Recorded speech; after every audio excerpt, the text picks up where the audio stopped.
to themselves get over the development hump into the next level of their careers.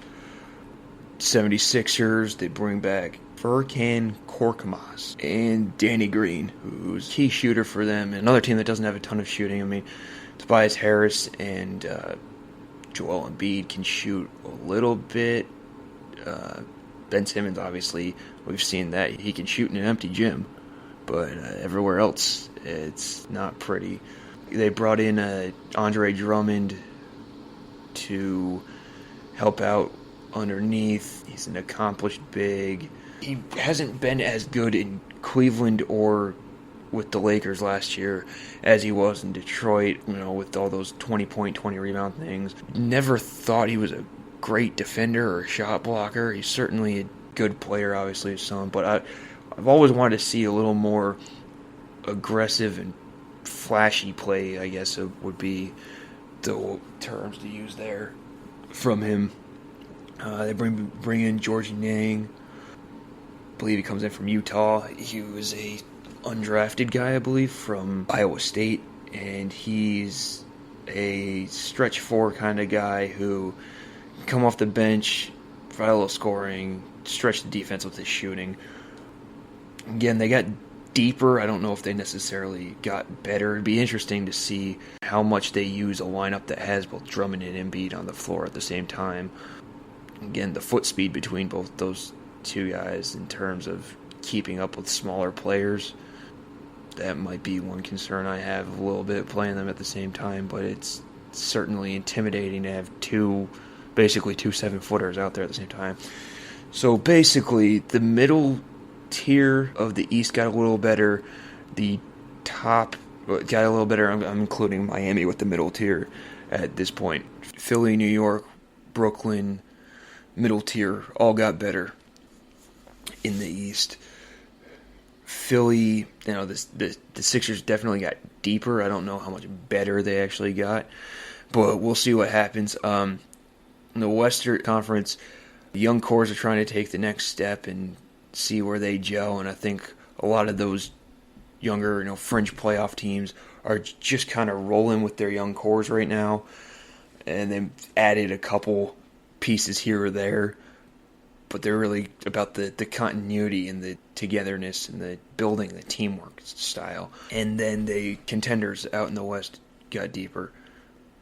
Obviously, the Lakers have all those veterans on their team now, the accomplished players.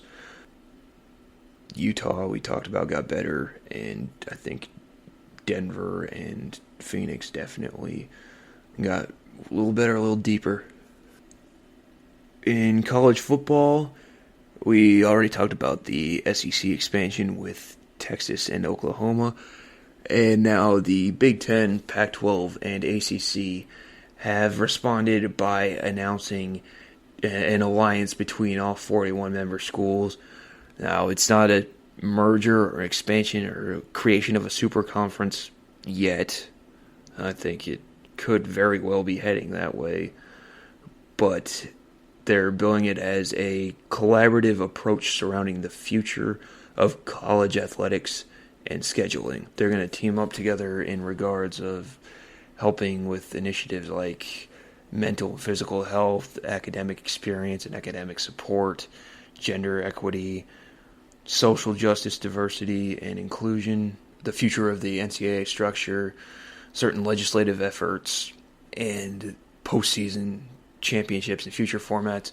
I read the press release. It was very, very generic about it, and didn't put in a ton of specifics. There's a scheduling component with marquee matchups on a to-be-determined scheduling basis.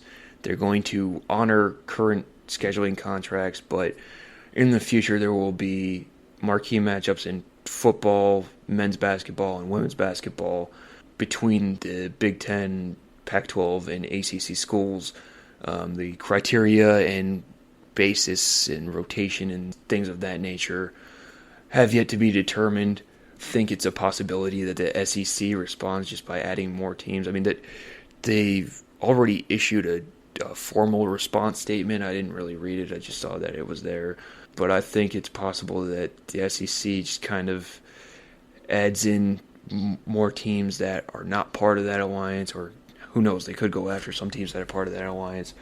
They bring in some of the better Big 12 or American or even Sun Belt teams and just, suddenly start molding together, and you see everything turning into these big super conferences that everybody has been talking about lately.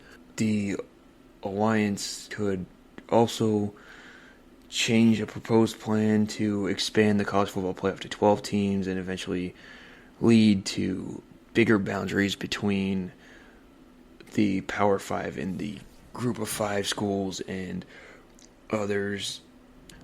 If it's suddenly just 2 super conferences, then maybe you don't expand to the 12-team playoff, or the expansion could be even beneficial, much like the NFL does, where they're at 14 teams now, but they used to have 6 teams on each side.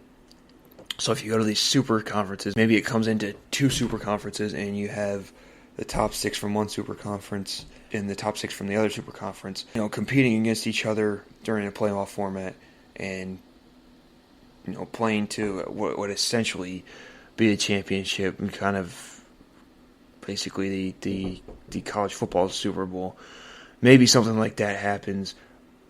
I can see, in terms of Power 5 and Group 5, I can see it going either way, with the Group 5 schools being left out in the cold. Like the American Athletic Conference commissioner already said that he thinks they should have been involved in this alliance that was announced.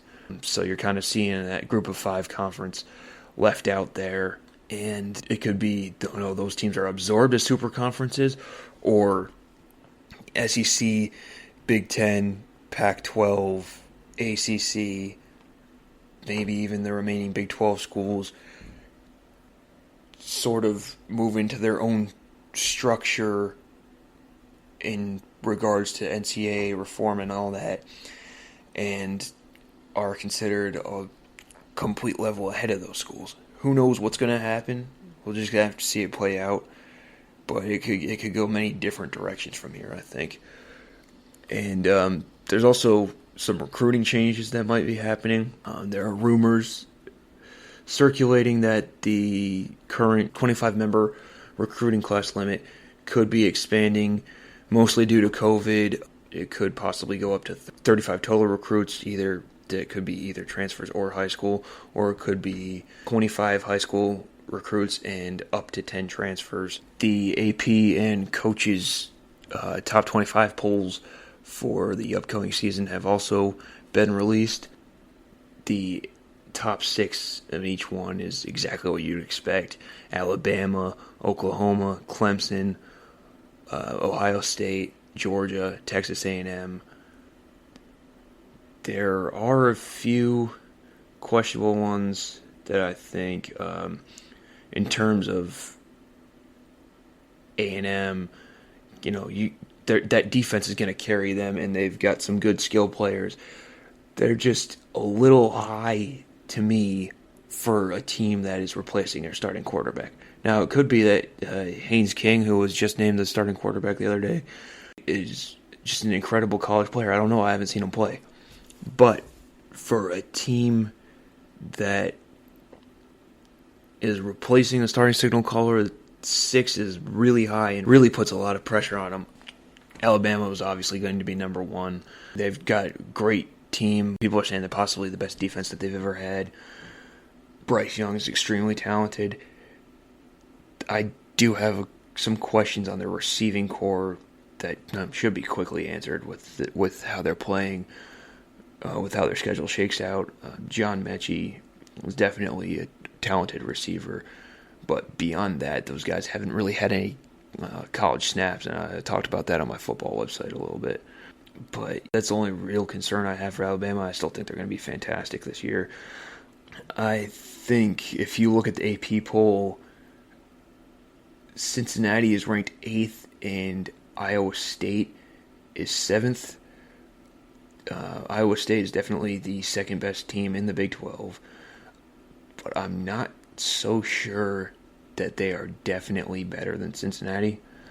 I think Cincinnati has a bit of a deeper team, and I think they're really close, and I personally would put Cincinnati over Iowa State right now. I also think that, it's hard to say that top 10 team is underrated, but North Carolina at number 10, I think they should be around 6, 7, or 8. I know that's nitpicking a little bit. I think they could be possibly top 5 by the end of the year. We'll have to see how Sam Howell plays. And yeah, they lost a lot of skill players, but they also added some really good skill players. I'll go more into that during my football podcast. But I think the Tar Heels need a little more respect there. Then LSU checks in at 16. I think that's a little high, especially without Miles Brennan and with their quarterback questions. I do think they have very, very good talent on their team, but it's their defense and their offensive line, which are really good spots to have the talent. But the offensive skills players have questions on them, and I'm not saying they shouldn't be ranked. I would say that they should probably be somewhere in the 20s for now. Another team I think is a little high, Oregon at 11. I think more like 15, 16, 17 is probably a good spot to start them. Maybe even lower than that. They're changing quarterbacks. Tyler Shuck transfers to Texas Tech. Anthony Brown comes in, former starter at Boston College. Dual threat quarterback. I think he needs to improve as a passer a little bit, though. And they're replacing a lot of their offensive line from what I can recall. So I would say that, yes, Oregon is a very talented team, especially at the skill position. But they're ranked 11th right now. That's basically knocking on the door of playoff contention. I don't think they're there yet. I think they'll finish the year ranked, and they'll be a good team this year. I just don't think 11 is the right spot for them right now. Same with Wisconsin. They didn't lose a ton, but the way they were playing at the end of the year last year makes me think they're going to fall off a little bit. Maybe not to start the year, but definitely fall off at some point, and I think they're probably a 3-loss team, which would put them 2 or 3 loss team, put them at 18-ish. No, 3 losses will put them at 18-ish for me. 2 probably, depending on how the rest of the season goes, could be 12, but it could be more 15. I think they'll definitely compete in the Big Ten West. I don't see them being a national contender this year. I think they'll probably get a New Year's Bowl game, and they'll be one of the top teams of the Big Ten. They're just, they don't have the conference championship ability from what I see, especially because I want to see more production out of their offense. Their top players kind of disappeared in the big games last year, and to me, the running backs are a little bit of a question, and so those are my concerns with Wisconsin. Florida might be a little high for me, might be okay at 13. Again, I more put them around that 17, 18, 19 range. Just because it is a new quarterback, and they do lose receivers like Kadarius Toney, Kyle Pitts. The offense does have some players, but there's definitely going to be a bit of a learning curve and a bit of an adjustment made with those new players in there. But they do have an outstanding defense. They also lost Kyle Trask, their quarterback. Emory Jones, dual threat.